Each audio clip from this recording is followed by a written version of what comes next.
Madame, Monsieur, bonjour et bienvenue dans ce nouveau JT d'actualité juridique. Aujourd'hui, jeudi 17 mai, nous nous intéresserons à la TVA, aux termes sévères dans la lettre de licenciement et aux sanctions des retards de paiement. Une précision TVA pour ouvrir ce JT. Les prestations de soins à la personne sont en principe exonérées de TVA. Parmi les professionnels susceptibles de bénéficier de cette exonération figurent notamment les diététiciens légalement autorisés à faire usage de ce titre professionnel dans les conditions prévues par le Code de la santé publique. Par conséquent, les prestations réalisées par des personnes n'étant pas légalement autorisées à faire usage de ce titre professionnel de diététicien ne peuvent pas bénéficier de cette exonération. Cependant, elles peuvent prétendre au bénéfice de la franchise en base de TVA si le montant annuel de leurs recettes est inférieur au seuil de 33 200 € prévu pour les prestations de services. Une affaire de termes sévères dans la lettre de licenciement à présent. Un salarié qui estime avoir été licencié dans des conditions vexatoires peut demander en justice des dommages et intérêts. Il s'agit ici d'indemniser un préjudice distinct de celui de la perte d'emploi. Les dommages et intérêts sont donc dus même si au final le licenciement est justifié.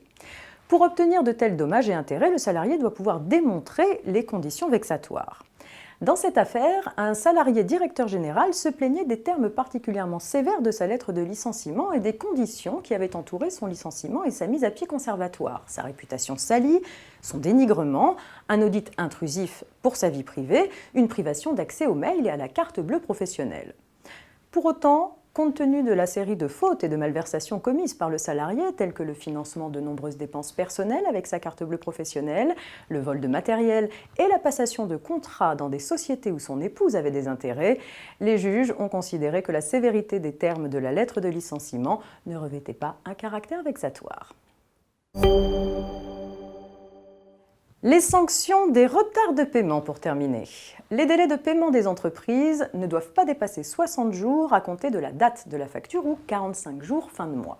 Le non-respect de cette règle peut être sanctionné par une amende administrative qui peut atteindre 75 000 € pour une personne physique et 2 millions d'euros pour une personne morale. Les sanctions sont systématiquement publiées sur le site de la Direction générale de la concurrence. Il est ainsi possible d'évaluer l'importance de la répression dans ce domaine. Conclusion pour le premier trimestre 2018, 16 entreprises ont été sanctionnées pour un total de 2 760 580 €. La plus faible sanction a été de 5 580 € et les deux plus fortes de 375 000 € chacune. C'est la fin de cette édition, très belle journée et rendez-vous demain.